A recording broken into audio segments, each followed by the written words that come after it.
Hello, Liberated Soul family. How are you? I hope everybody is doing great. Welcome back to my channel, Liberty Serenity. This is Tracy. I am a 50 plus married solo van lifer who's traveling the U.S., Canada, Mexico, and Alaska in my converted van because that's my birthright. Honey, honey, honey. I have been traveling for about a month consistently. And the one thing that nobody has said anything about on YouTube, van lifers, RVers, is the exhaustion that comes with this lifestyle. And we're going to get into it because we need to talk about that. Because I think a lot of people are glamorizing this lifestyle, and when people start this lifestyle, they have these preconceived notions that life is going to be easy, that they're not going to have any issues, any bumps and bruises. And that's just not the case. And when I say bumps and bruises, I'm not talking about breakdowns because we know vehicles, cars break down, but I'm talking about just the everyday living that it takes. So, first and foremost, the exhaustion that comes from actually driving is what I'm talking about. And there is a other couple other levels of exhaustion that we will talk about as well. But let me get my face done. Sitting outside my campsite right now, and it's so pretty because it's been raining at this campsite. Well, it rained at the previous campsite also, but I was able to enjoy it because there were more days of sunlight and sun than there was rain. And what I'm doing, what I'm putting on now is my caffeine free eye cream. I have naturally puffy eyes, so I try to do something to minimize that as much as possible. I've already washed my face and all the things and put on my moisturizer for my eye, but I decided to go ahead and do this video. So while we are doing that, let's just talk about it. Y'all, I enjoy the drive from campsite, tourist attraction, whatever it is that I'm going to see, tremendously. But what people do not talk about is the exhaustion that you have from driving. And I think that's very important to talk about because when you are exhausted from driving, as we all know, when you leave your regular workplace, whether it's a physically demanding or emotionally, intellectually demanding position, you're exhausted when you get in your car. It's a different level of exhaustion when you are driving a 9,000 pound plus vehicle because you have to be so alert because yes, people do pull out in front of you when you're driving a car, but people take a whole lot more chances when you are driving a van or a travel trailer, big truck than they would with a car. I don't really understand it. I think they think that we are slow. And yes, to some degree, we are slow, but our slowness is not in how fast we can go. Our slowness is in how fast we can stop. Let me say that again. It's not the slowness in how fast we can go. It's the slowness in how fast we can stop, which is what puts everybody in danger. So they think that they can get around that. And as a result, as a driver of a van or RV or something that weighs 4 or 5,000 plus more pounds than a regular car, we have to be on alert all the time because folks will pull in front of you, y'all. Ooh, I think I have a video. If I can find a video of when I was in Boston and somebody pulled in front of me, um, literally inches, I would have hit them. And we have to try to stop that huge vehicle with all that weight. And many times we are top heavy. I know I'm top heavy, and we have to be concerned about that. And even though I have outfitted my van with sway bar. It actually has a sway bar that is built into it, but I actually fortified my van with airbags for the suspension, heavy duty shocks. I upgraded my brakes and all the things. I still cannot stop on a dime. And because I can't stop on a dime, we could be in an accident. And if someone pulls out in front of me, I am automatically at fault because I rear-ended them, depending on how the accident occurs. If it's evident that they pulled in front of me, of course, and I had the right of way, of course it won't be my fault. And this is what I put on my face. I have been using this for years. This used to have sunscreen in it. It doesn't anymore, but I still use it. And that was one of the reasons why I started using it, because it had sunscreen. I wish it still had the sunscreen, but I still put sunscreen on. Personally, I use the Black Girl sunscreen, and I put that on last. So we can't stop on a dime. So please, please, and that, because of that, we are on constant alert mentally, emotionally, and even physically in our bodies. So that wears us out and exhausts us. So if that is you, please stop doing that. Don't do that. Don't even do that to cars. That's not even, we need common courtesy when we're driving these automobiles, these vehicles. Please have some courtesy. It doesn't cost you anything to be nice, to let someone in, and to wait.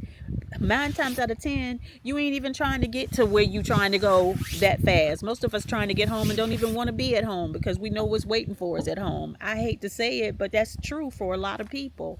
You don't even like being at home, and COVID showed us that. So many people lost their mind because they had to be at home. Be at home with people they didn't even like, husbands, wives, even children.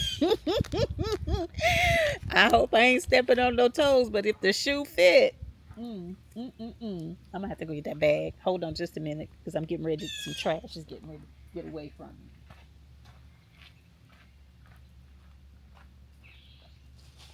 Trying to get away.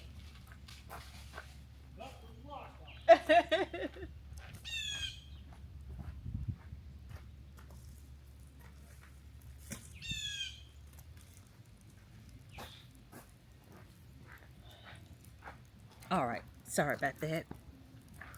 But I am no litter bug. Got to put my pants up too. So yes, um, that's the first level of exhaustion. Then many of us are driving vehicles that we are just getting used to. If you've never driven a van, a minivan, or RV, if you've never towed a travel trailer or fifth wheel, if you've never driven a moving truck type van, or moving truck, which is what a Class C it looks like, if you've never driven a bus, which is what a Class A looks like, you trying to figure out how to maneuver in these vehicles. And that is exhausting also, which again puts you on mental alert, because you trying to make sure that you don't over exaggerate when you're making turns. You're trying to make sure that you don't have a rear swing out where you hit someone when you're turning right. um, it's all these things matter. And I apologize, but a truck is coming in. It looks like it's probably coming in to refill their propane. The next thing that I put on after I put that on is my hyaluronic serum. And again, I've been using these forever because I want to take care of my skin. And it's not about looking youthful. I want my skin to look healthy. Um, so this is what I do for my skin to look healthy for as long as it possibly can. And of course, healthy skin comes from the inside out, not from the outside in. So I do try to take care of my skin from the inside also by making sure I drink water. I don't drink enough water some days, but I do that. I'm also not a big alcohol drinker. I'm not a smoker of any kind. Um, and I watch what I put in my body. I do read the ingredients on boxes because, yeah, again, if you want to see that higher large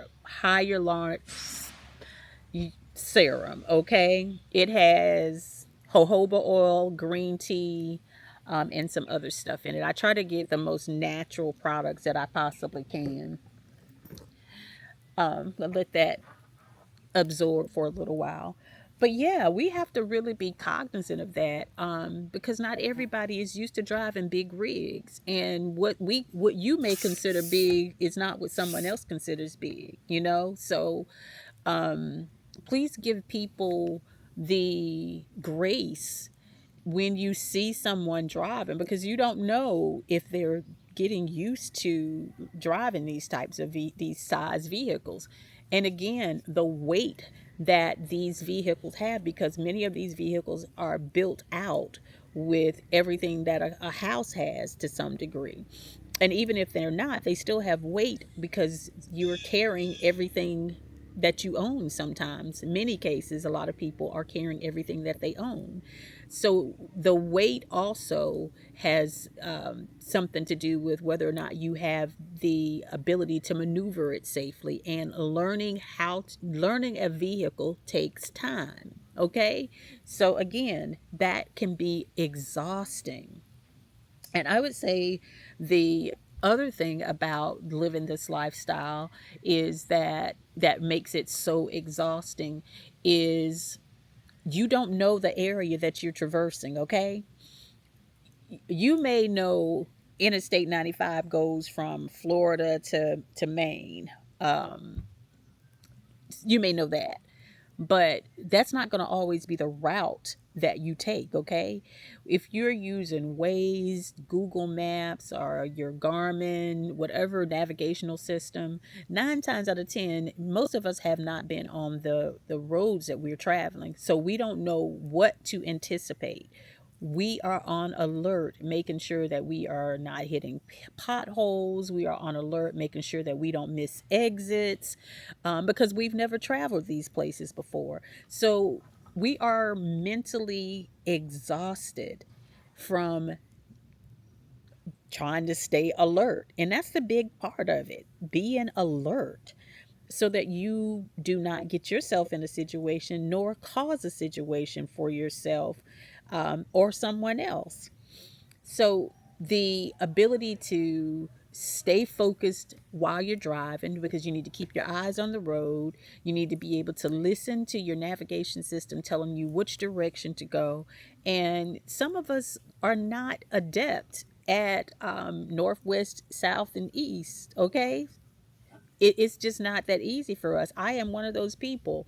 I could not tell you north, south, east, west if I did not remember that the sun sets in the west and rises. Wait a minute. See what the sun rises in the east and sets in the west. Yes, I think that's it. Um, and that's how I know direction. Okay. Um, I am teaching myself how to read a map.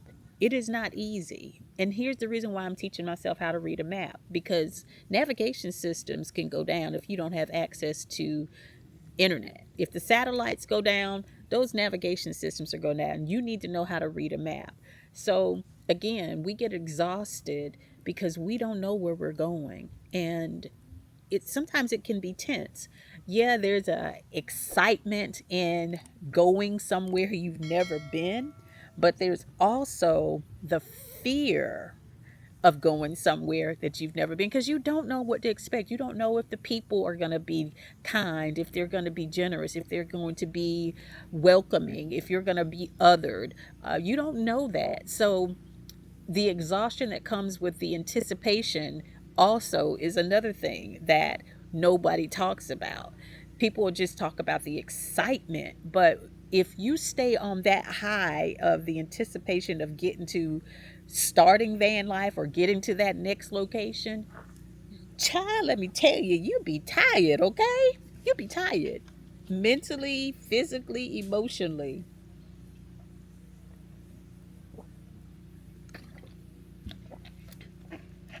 So, again, give us some grace. And if you are considering this lifestyle, please take all of these things into consideration, okay? The excitement of getting to that location, but there is an exhaustion that is also that is in finding a place. Now, I typically stay at private or state or national parks, campgrounds. I do like to boondock, but it's not that easy boondocking on the East Coast. And right now, I'm staying on the East Coast until I make it across the country, right? So I don't typically have to worry so much about where I'm going to stay unless it's like an overnighter and I'm not going to get to my campground until the next day. Then, even then, I'm looking for a Cracker Barrel or Walmart, Cabela's or Dick's Sporting Goods or somewhere, and I'm looking on free campsites. .net. I'm looking on Compendium. I'm looking on iOverlander, The Dirt. So I have a few options of where I can look to find somewhere to stay for an overnight. But not everybody is looking for just an overnight stay. Now, some people do. And if those people are every day they're trying to find somewhere to park where they're going to be safe and sound, that is exhausting. Not exhausting, okay? The mental capacity that you have to put into making sure that you're going to be safe, because what one person's level of safe may not be my level of safe. And just because on these apps they say that it was safe, it was quiet, and so such and such and such and such, I may not feel safe there, which means I have to have not only a plan A, I got to have a plan B, plan C, and sometimes a plan D, because I may not feel safe at that location. And that is another level of exhaustion, especially if you've driven a couple hundred miles that day and you're just ready to relax, kick your feet up, get some shut eye, and you got to keep running around, driving around, utilizing your gas, utilizing your brain cells, your mental capacity, your intellectual capacity in an attempt to find a safe place where you feel comfortable. Exhausting, okay? And I would say the last thing will be for me that I've found, I don't want to say the last thing, but maybe it is the last thing, is the actual driving. Again, I absolutely love it, but I minimize how far I'm going to drive a day. I follow the 333 rule. Sometimes it's a 444 rule to me, depending on how I'm feeling. But I don't drive more than 3 hours if I can help it. I don't drive more than 300 miles if I can help it. And I try to be at my campsite by 3 p.m. As long as everything lines up, I can make that work. And typically, I have no issues with that. What I do when I leave a campsite, I always make a grocery list. You know what? Let's talk about that in another video because this is about exhaustion. But it following that rule, and if I change it to a 444, it's I'm not driving more than 4 hours. I'm not driving more than 400 miles, and I need to be at my campsite before 4. Now, that rule about being at the campsite before 4, because it gets dark later now, as long as I'm there by 5, even if I'm using my 333 rule, I'm good. As long as I got time to set up. Now, if I were someone who had to look for somewhere to stay each night, I would definitely stick by that 333 or 444 rule. The next thing that I'm putting on my face is my wrinkle treatment drops. Wrinkles just ain't cute for me. I don't mind aging gracefully, but that's what I'm going to do. Age gracefully as much as I can help it. And I have problem areas because I smile a lot. So I have laugh lines here. or smile lines or whatever you want to call it. And I actually like this brand, but they are a little on the pricey side. Let me see if I can read it. It's the, see if you can see that. Tula, Tula skincare brand. I like how it goes on really, really smooth. Another one that I use and have used for at least a decade. Maybe not a decade. Well, it could be close to a decade, but it's been a while. Is I use the Origins Plantscription, the multi-powered youth serum. I'm not trying to stay young. Youth has its benefits, of course, but I love my process of maturing and becoming a seasoned adult. Because here's the thing, if I am not aging, and I hate that word aging, if I'm not reaching a birthday every year, I'm dead.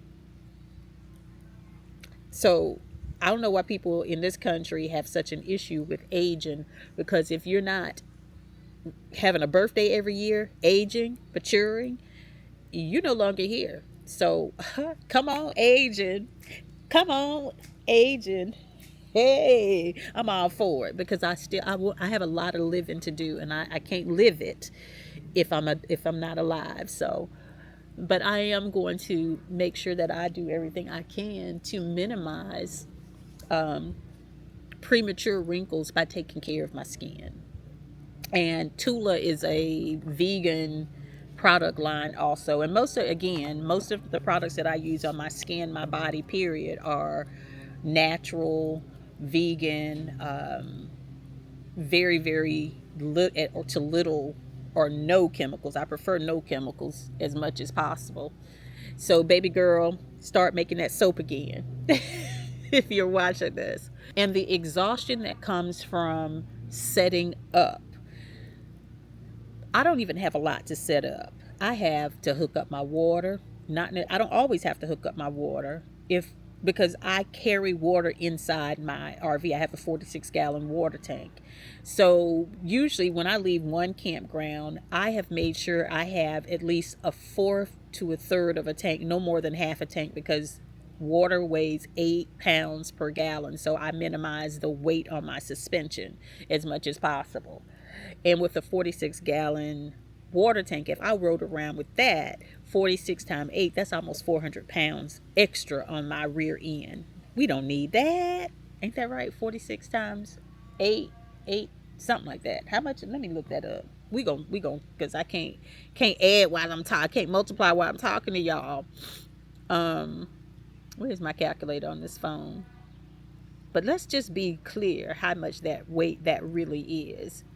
And one day we're going to talk about weight as well, because I don't think people understand the impact of weight when it comes to unsafe driving conditions, when it comes to being able to maneuver a vehicle that has a lot of weight, the impact it has on suspension and other things. So if y'all would like to hear about weight when it comes to this living this lifestyle and why it's so important, please let me know. So 46 times 8. Yep, I was right. 368 pounds.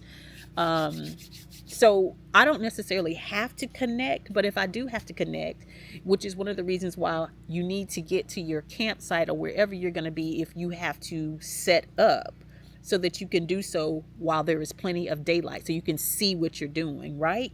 In case there's any issues, because what if the faucet doesn't work? Then you may have to get the camp host or someone to help you with that, and you may even have to move to another site. You got to think about those things. I then have to connect my electrical if I want to be on shore power. I have 600 watts of solar and 600 amp hours of lithium battery, so I don't have to be on shore power if I don't want to. But if I'm paying for it, I'm using it, okay?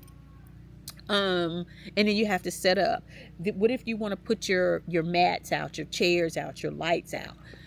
After you have driven a couple 100 miles, you are tired once you set up and get yourself in a comfortable position, and all you want to do is rest. So Make sure you take that into consideration as well, because setting up, depending on how much stuff you have, and again, I don't have that much stuff. I like to set my picnic tables up, and matter of fact, let me show you my setup so that you can get an idea. And y'all see, this is why I'm doing this on the fly. I didn't take no notes. I didn't take no notes. I didn't take any notes. Y'all hear that southern in me, right? I didn't take any notes because I wanted to do this real time while it was on my mind. What if you have to level your vehicle? And I'll show you what that is. In one of my videos, you probably saw me leveling my vehicle, where I put these things up under so that my vehicle isn't leaning like this. I'm not sleeping like this. My bed isn't leaning, my van isn't leaning. Some people have to level because of the way their refrigerators, if you have the absorption refrigerator, I think is what it's called in RVs, you have to level, or your refrigerator will not operate properly, and you'll probably end up having to replace it sooner rather than later because you didn't level. It harms it. So let me show you. This is my setup. Typically, I will put screens. I took this one off because I'm probably not going to open that one today. I thought it was going to rain. I had to level my van. You see those? That's leveling blocks. I put my mats out. I put my picnic table covers on if there is a picnic table. I have my chair.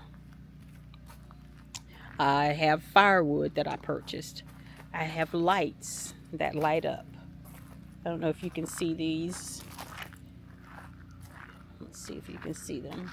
And then I have lights that I put around the perimeter. But I also have some safety measures, which y'all know I don't show y'all my safety measures because my safety measures are my safety measures. And if I tell people what my safety measures are, I don't know what people are thinking. I don't know if people are being ugly. I'm not going to put myself in jeopardy by sharing what I use to be safe. I've never understood why people do that, but I can share certain things that I would consider. And I do have an entire ebook on RV safety for Black women, and I'll make sure I put the link in there, and you can take a look at that and get some ideas of what might work for you. But again, your safety is no longer safety when you share it, in my personal opinion. Okay, that is all that I have about the subject of exhaustion, because again, nobody ever talks about it, and I think it is very, very important, especially for people who are considering this lifestyle and considering it on a part-time or even a full-time or full-time basis. Either way, the exhaustion is there. Even if you just do it on the weekend, you know how they say when you go on vacation, you need a vacation from the vacation when you get back, because you got to do this, this, and this, and this, and this. When you get back, it's kind of like that when you are traveling constantly. And the last thing I'm going to say is, once I realized the level of exhaustion that I experienced, I was booking my campgrounds from like 5 days, 4 nights. That's what I was doing at first. And I was trying to get in sightseeing and all of those things. That was wearing me out. So I have extended my stays at campsites, at campgrounds, to anywhere from 7 to 14 days, because I do not want to be exhausted. Part of this journey is learning how to tap into rest, how to give myself permission to rest, how to honor my body, not just from a physical perspective, but from an emotional, mental perspective as well. So I am really tapping into that. And if it means that I have to spend a little bit more money sometimes, then it's worth it for me. I just have to create more videos, and you guys have to look at those ads, and you guys can send me cash apps and super thanks and all the things. Buy me a coffee. And I also have to do a little bit more work from a business perspective to generate more income, because I am going to honor that for me. In the comments, please let me know if you are considering this lifestyle, and if you have ever thought about how exhaustion. If you are currently living this lifestyle, let me know if you wish someone had told you about the level of exhaustion that comes with this lifestyle. I almost forgot to put my secret ingredient on before I leave you all. My secret ingredient to my skin, it ain't even secret, is I use a moisturizer that's called castor oil. I do sometimes use this facial moisturizer. I used to use this quite a bit. It is a very good moisturizer. They've changed the formula, I think, though. Um, and this is Christina Moss Naturals. Let's see. Can I get, let's see. Yeah, there we go. Christina Moss Naturals. And this is the anise scented one. I like the way that one smells, but I can't find it anymore. So I started going back to the basics. And so I use castor oil as my moisturizer.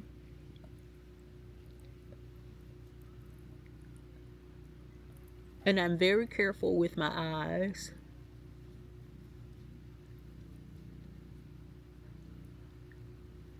So I'm going to let you all go. I hope this has been helpful. If you are a new viewer, I hope I said something, did something, shared something that caused you to hit that subscribe button and set your notifications so that you will know when I upload my next video. If you are an OG family member, thank you so very much for always liking, sharing, commenting, subscribe. You know, you've already subscribed. Sending me donations, all the things, buying from my Amazon store, all those things help tremendously because this channel cannot grow without you all. Whether you are a new viewer who decides to subscribe or if you're an OG family member, thank you, thank you, thank you, thank you. And yes, I do rub it in quite a bit. And yes, I do put it under my neck and on my neck because I need that area to stay